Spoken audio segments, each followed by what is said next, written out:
Alright, everyone, good morning.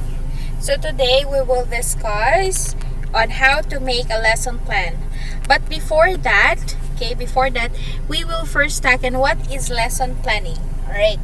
So, a lesson plan is the instructor's roadmap of what students need to learn and how it will be done effectively during the class time. So it means lesson plan is the roadmap. When we talk about roadmap, it is the instructor's guide all throughout the discussion.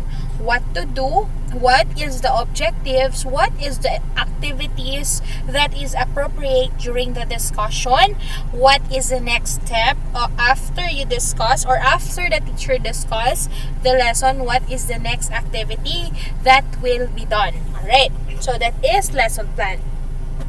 So a successful lesson plan addresses and integrates three key components. And what are those three key components? So as you can see or as shown on the screen, it is the learning objectives, the learning activities, and the assessment to check for student understanding. So that is the three key components.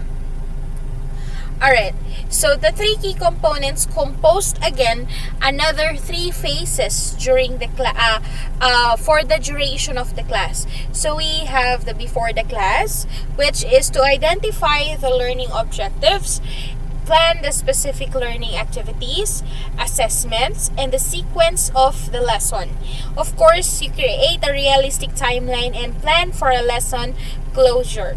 So next phase is the during the class.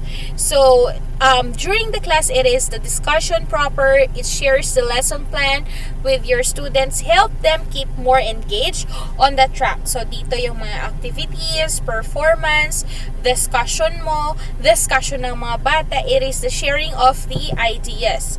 Of course, we have the after the class. So after the class, you have to reflect, or not only you but also the students, on what worked well and why, and what you could have done differently. So after the class, mapapasok dito si metacognition. When we talk about go back to metacognition again, di ba, we have the planning, monitoring, and the assessment or valuing. After that one, we have the motivation. Okay.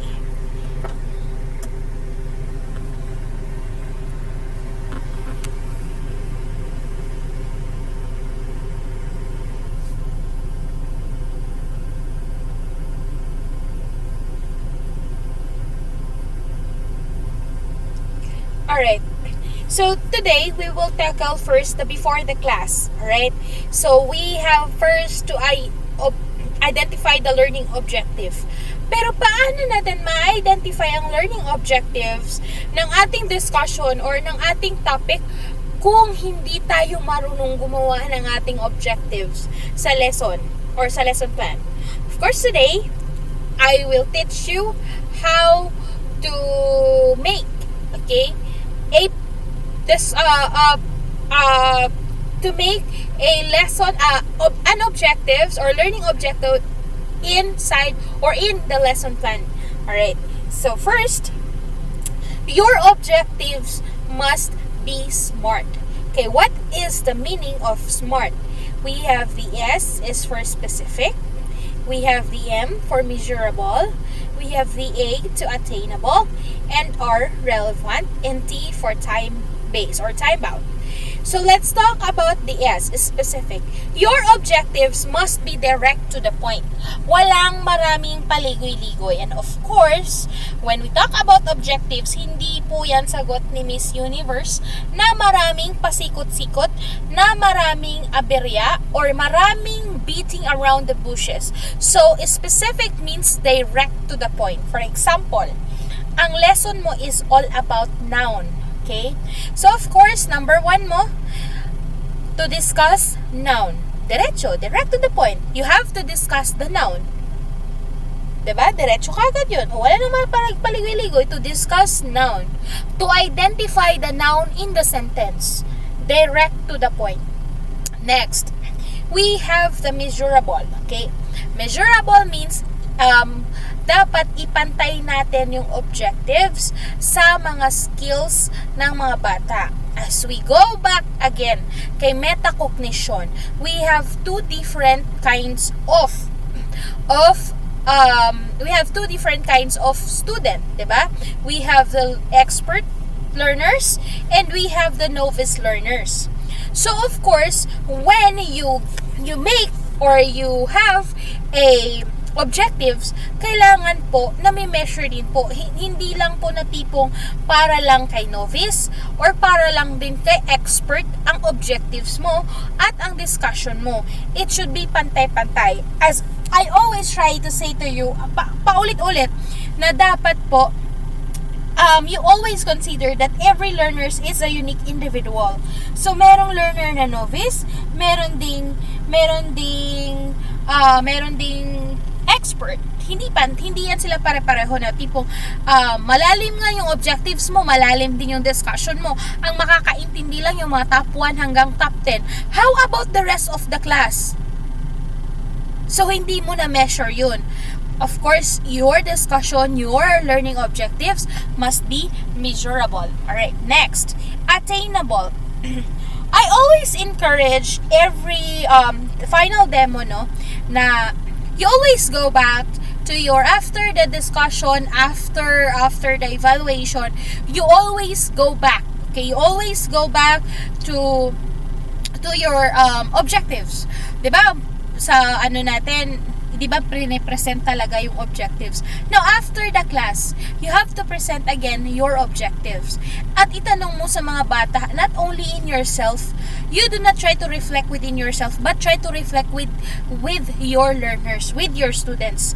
Na-attain ba? Nagawa ba po ba natin yung ating objectives for today? For example, number 1 or letter A, did we already discuss what is noun? Yes, ma'am. So again, what is noun? Noun is name of a place, person, or things. Alright, very good. So you have to check if na-attain, okay, if nakamit, if na-follow yung mga objectives. So ang objectives must be attainable, not only for the teachers, but also sa mga bata. Okay, next. R is for relevant. Okay, of course, when you have a objective or a lesson, your objectives must be in line kay discussion mo or kay lesson mo. For an instance, ang iyong lesson ay about noun, pero ang iyong objectives ay about mathematics. Diba hindi relevant? Ang layo. Mathematics ang objectives mo, pero ang discussion mo noun, ano ka? So, saan doon? Hindi na siya smart. Smart na lang siya. Wala doon yung relevant eh. Walang connection eh. Ang layo-layo. Kailangan ang objective mo ay nagka-inline sa VA mo, visual aids mo. Kailangan nagka-inline din po siya sa iyong discussion. Another, si VA mo or si visual aids mo ay mayroong heart dyan. Pero ang iyong discussion is all about pronoun. Anong kinalaman ni heart sa pronoun? So, lahat dapat ay nagkakakonekta, kaya nga relevant. Merong connection sa isa't isa. Kahit na makita ng mga bata, marinig ng mga bata, your objectives, the discussion proper, it should be relevant and appropriate. Alright? So, next, we have the time base. Time base, when we talk about time base, diba sometimes, ang isang subject is magtatagal lang ng 45 minutes. So, of course, your discussion must be 40 to 45 minutes lang din. Kasi, if you do not follow that certain time bound ng isang subject, masasagasaan mo ang ibang teachers. Of course, masasagasaan mo din ang ibang subject. For an instance, tayo sa facilitating learning under SH3A is 7:30 to 9 a.m. Ngayon, si ma'am, marami siyang gustong gawin. Marami siyang dada sa klase. Nag 9:30 na lang, hindi pa tapos ang klase ninyo. Do you think guys, napasok pa rin po ba siya sa time bound or time based? No, kasi hindi na oras ni ma'am yun, pero dada pa rin siya ng dada. Of course, kailangan tansyahin niya yung discussion na matatapos siya by the end of the time na binigay sa kanya. So that is the time based. Alright. So, always remember, your lesson plan, your objectives, and your discussion proper, it should be smart. Alright. Now, let's talk about objectives. When we talk about objectives, it is our, okay, makinig ha, mabuti, it is our bullet in going to war. Because without an objective, it is like going to a war with a rifle without a bullet. Ano yung ibig sabihin nun, ma'am? Parang pupunta sa gera na meron kang baril, wala ka namang bala. Paano ka makanuno ng kalaban? So, ganun din po ang objectives. Okay? Kailangan pong bago ka sumabak sa isang mahabang diskusyon, ano ba? Tanungin nyo muna sarili nyo, ano ba ang kailangan kong gawin? Ano ba ang objective ko? Ano ba yung goal ko for today? For an instance, gigising ka na lang ng maaga. Tatanungin di ba natin minsan sa sarili natin, magmumuni-muni tayo ng 5 minutes, ano kaya ang gagawin ko for today? So that is your objectives. Yun yung goal mo for today. Tama pala, may klase ako from 7:30 to 5:30. After ng class ko, after 5:30, pupunta ako ng palengke kasi mamamalengke ako. Pag uwi sa bahay, magluluto, mag-study ako. After that, mag-i-study nila ako sa mga anak ko para at least man lang meron ako nagawa para sa kanila for today.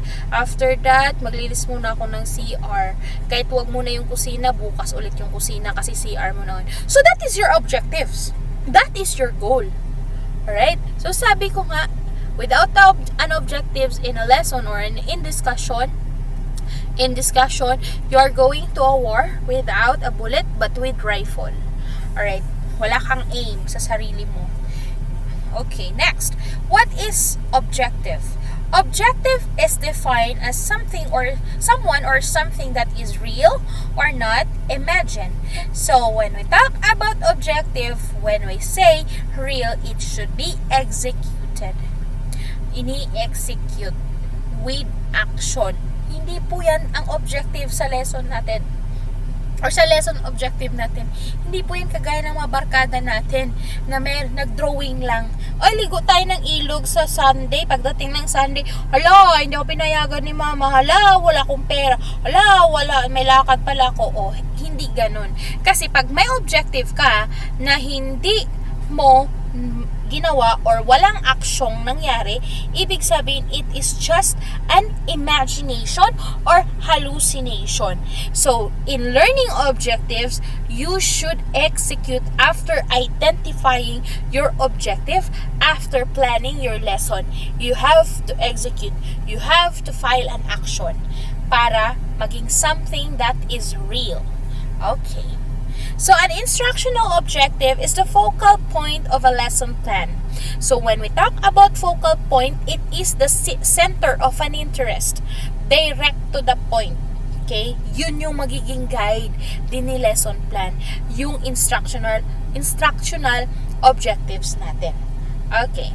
So, objectives are the foundation upon which you can build lessons and assessments and instruction that you can prove meet your overall course or lesson goal. So, of course, si objective po, kung sa katawan ng tao, siya po si skeleton. Siya po ang buto-buto na tipong nakakapagtayo ng mga muscles natin. Without the foundation, without the buto-buto, hindi po matayo ng maayos ang ating katawan. It's like sa bahay, siya ang haligi. Si objective yung haligi. Kasi without the haligi, without the concrete, wala. Useless yung bahay. Baka matibag lang yan. Ganon din po si objective. Siya po ang haligi sa lesson. Siya po ang skeleton sa lesson. Para gumalaw. Kasi para malaman ang aim. Ano ang goal mo after the lesson. Okay. So, in every objective po, sa ating lesson plan, we have 3. Dapat it composed 3 Okay, 3. We have the cognitive domain, which is the thinking. Now we have the affective domain, which is the feelings. And of course, we have the psychomotor domain, which is the doing. So now let's talk about first the cognitive domain, thinking. Okay, tingnan natin ha.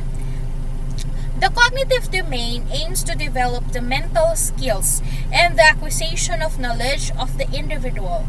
The cognitive domain encompasses of 6 categories, which includes knowledge, comprehension, application, analysis, synthesis, and evaluation. Alright, makinig. Pag sinabi natin cognitive, it is all about the brain. Okay? Alam niyo na yan. Brain, the knowledge ng mga bata. Dito, ang 6 categories po na nandito, yan po yung knowledge, comprehension, hanggang evaluation. Ito po yung luma. That is the old taxonomy of Bloom's. Alright? And we have the revised taxonomy. The remember, understand, apply, analyze, evaluate, and create. So as you can see on the screen, shown on the screen, noong 1956, nagawa yung old taxonomy, the Bloom's taxonomy. Knowledge, comprehension, application, analysis, synthesis, and evaluation. That category is noun. Okay, noun. When we talk about noun, of course, walang action. Diba? Walang action, tinuturo lang. Lang, yun yung sa metacognition, what to do. Okay, what to do system. Alright, after that, naisip from noun to verb form, that is 2001, still Bloom's taxonomy. So from knowledge down to remember, from comprehension down to understand, from application down to apply, from analysis down to analyze, synthesis down to create, and evaluation down to evaluate. So what have you observed? In 2001, naging verb. So when we talk about verb, action word. Diba? Action. Ginagawa. Kasi nga, we are now embracing, or 2001 is already embracing the 21st century of education. Ano bang meron sa 21st century education? Lalong-lalo na dito na start ng panahon na ito, pagpapakilala ng K-12 na system. Alright? Ito na yung pagpapakilala ng K-12 system, and K-12 basis is, or education, is more on the learner's performance. So, performance, from the word itself, action, verb form na siya. Nagigets po? So, in old taxonomy, meron dyan, you may pause this video, you may take a screenshot. Okay. So, in revised taxonomy, yan naman po ang kanyang meaning.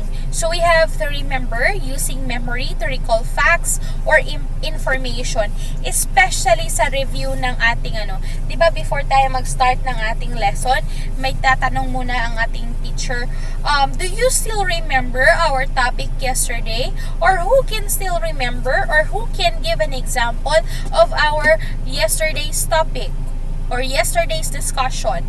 Diba? Ma-remember yan ng mga bata. Ako ma'am. So, yan ang pinaka-lowest ni cognitive domain, the remember. Then, of course, next na categorize yung cognitive is the understanding. So, the construct meaning from the information. For example, you give the information about the noun, and then tinanong mo ulit, what is the meaning again of a noun? So they will construct their own meaning from the information from the topic that you have discussed. Now, let's proceed to apply. The third step ni cognitive domain, which is the using of procedure to carry out a task. So dito po napapasok na kaagad si performance, especially sa mga groupings, especially kung may activities or certain tasks na tipong involve yung action, na tipong dapat i-apply ang na-discuss na lesson. Alright? So, next is analyze. Breaking down materials to determine structures and relationship. So, it is to analyze. Parang pasok na dito si HOTS or the higher order thinking skills, because certain situation na tipong abstract pa siya sa pag-iisip ng bata. Next is the evaluate. Of course, it is making judgment. This evaluation is also known as quizzes, assessment. This is to making judgment kung naintindihan ba talaga ng bata ang diniscuss mo. Alright. So, kagaya niyan, kung na-aim ba or na-attain ba talaga yung objective mo, of course, we have to evaluate. Kailangan nating parang i-testing ang mga bata kung naiintindihan. Di ba may ibang bata, naiintindihan, yes ma'am. Pagdating sa quiz, tulala. Pagdating sa exam, tulala. Tapos pag tinanong mo, naiintindihan mo ba ito? Hindi ma'am. O ba't mo sinabing naiintindihan mo? So yun po ang number 1 na paraan para makita talaga natin kung naiintindihan ng mga bata ang isang discussion or ang isang topic is to evaluate.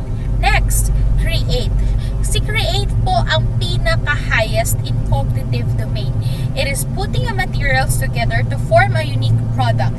Especially po na tipong pinagawa mo sila ng output. Create nga, pinagawa mo sila ng output. For example, noun pa rin yung discussion mo. Ngayon, pinakreate mo sila ng poem na nakapaloob si noun doon. So, it is all about creating the ideas from you na diniscuss mo all throughout your lesson. Right? So, that is the revised taxonomy. So, as you can see on the screen, ladies and gentlemen, we have all the verbs na nakapaloob kay cognitive domain. You may take a screenshot or pause this video in order to copy this one. Okay. Alright, so for your first activity, you have to choose a topic for your demo teaching in any areas. When we talk about in any areas, baka magtanong, ma'am, math major ako ma'am, pero gusto ko pong magturo muna ng English. And then so be it, in any areas, kung ano ang comfortable ninyo na gustong ituro sa demo teaching ninyo, so be it. Alright, letter B. Make your objectives with the following domain. Okay? We already tackled the cognitive domain. In our next video, we have the affective and psychomotor. So, pwede nyo munang unahin for today's video ang cognitive domain. Okay, balik tayo Ayan. Screenshot nyo muna. Okay, pakitaan ko kayo ng example. This is my example po sa nagawa kong objective for my own demo teaching. At the end of the discussion, that is the format. Tama po itong format na pinapakita ko. Sana po, kopyahin nyo na lang po.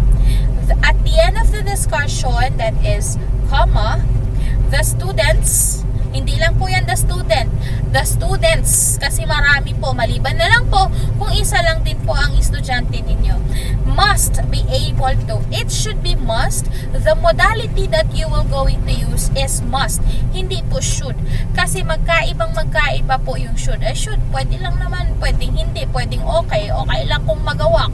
Kung hindi, okay lang din. Yun yung should. Pero pag when we talk about must, maigtingan yun, madiinan yun. Kailangan talaga nilang matuto. Kailangan talaga nilang alamin kung ano ang noun. So, maigting must be able to. That. Okay. Hindi pala that, semicolon pala. So, A, hindi po tayo gumagamit ng number 1 Letter A po, hindi rin po caps lock si letter A. It should be lowercase. A, to understand the noun. So, that is belong under cognitive. So, we have B, observe what is noun in the sentence. So, that is an example of affective. Now, we have to choose a noun and a sentence. And that is the psychomotor. So, tingnan nyo mabuti kung paano ko ginawa. Alright. So, for the next video, we have the affective domain and the psychomotor domain. So, I hope you learned something from this video. If you have any questions and clarification, just feel free to ask. Kung wala naman po, you may proceed to your activities. Alright? So, that is our discussion under lesson planning. For the next video is affective domain and psychomotor, and expect another video for the step on how to make a lesson or a good lesson plan. Alright? I'll see you po. Bye-bye!